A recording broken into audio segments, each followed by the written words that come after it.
Hel- Whoa. Light almost fell. Hello, I'm Ashley Nicole. I'm a K-tip specialist, and this is a K-tips tutorial that I recorded especially for you. In this tutorial, you will learn all about placement and sectioning. So watch the tutorial in full, replay it if you need to, and if you have any questions, just comment below and I'll get right back to you. For now, enjoy the tutorial.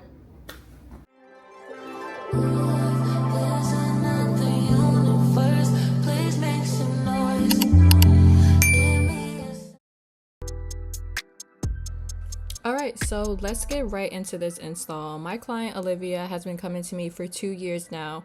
She has fine curly hair and we always do K-tip extensions on her. It's what works best for her natural hair type.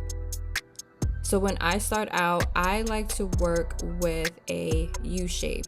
It goes with the natural curve of the head, so you'll see me carving out what I like to call her leave out, which is the hair that's going to conceal her K-tip bonds throughout the entire install.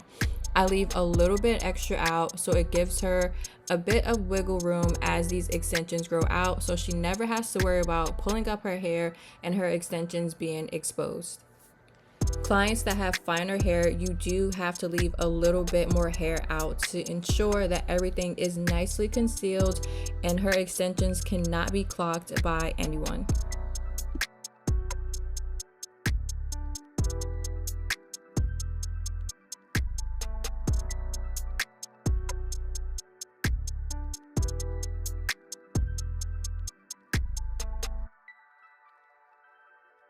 So when you're working with K-tip extensions, work in a U shape or a horseshoe shape all the way up the head.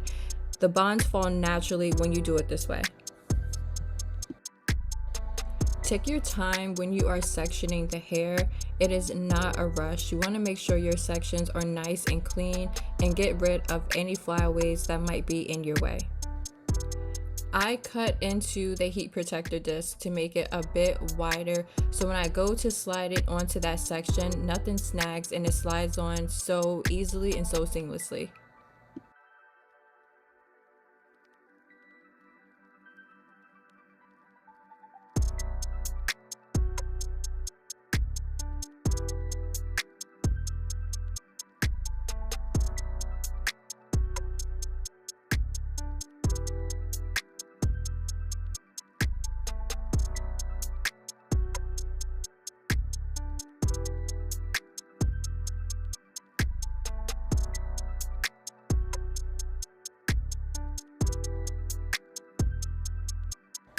Typically my nails are long, at least like my pointer finger, so I can easily pick up the hair, but instead I've been wearing my nails pretty short because I've been doing a lot of sew-ins. So you'll see I used one of my duckbill clips and I bent one side up. The side that's curved is the side that I do not bend, and I use that same clip to secure the heat disc in place.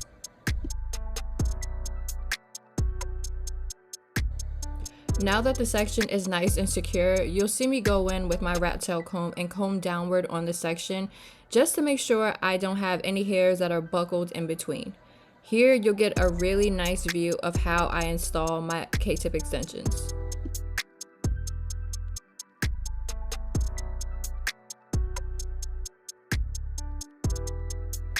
So I've really grown to love this K-tip tool.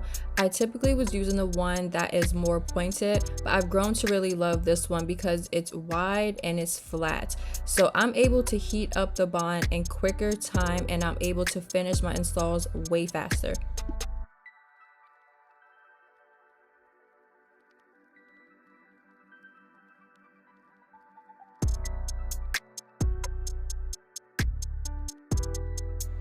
When you're doing your installs, please be patient throughout the entire process. It is a very lengthy service, but there are ways for you to speed it up. For example, I always set up my station before my client arrives and I section all of the hair.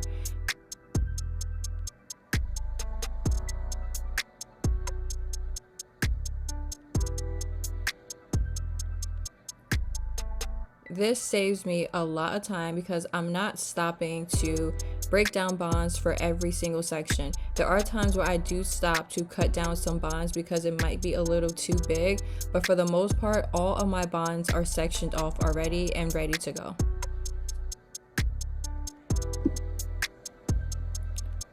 Now, yes, I am stopping to grab some content because y'all know I do not play when it comes to content. Always get some type of footage when you are doing your installs, even if it's just 10 seconds. Make sure you are getting footage of every single install that you do. If you didn't get the content, did it even really happen? If you are a new K-tip specialist, you want to capture everything. Every piece of content is content. Every piece of footage is content, okay? I can't stress this enough. It's how I've gotten 100% of my clients when I moved to Atlanta. With K-tip extensions, everything is repetitive. You are continuing on doing the same exact thing all throughout the head. But when approaching K-tip installs, they are not one size fits all. Sometimes you have to use different techniques because of different hair textures and densities, and depending on the results that your client wants to achieve. As you can see, my bonds are super seamless and it melts into the hair, which I love. And now these are the end results. We did a color refresh and a totally new install on my girl. It turned out so gorgeous, like this beautiful, rich, chocolatey auburn brown. Let me know what y'all think in the comments and if you want to see more content like this.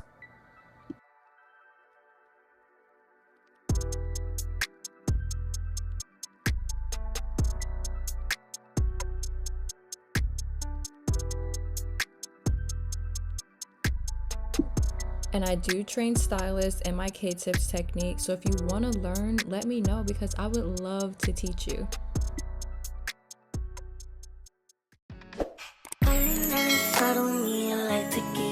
But these bitches in my business call me ultra choosing violence. If you see me out in public, you don't know me.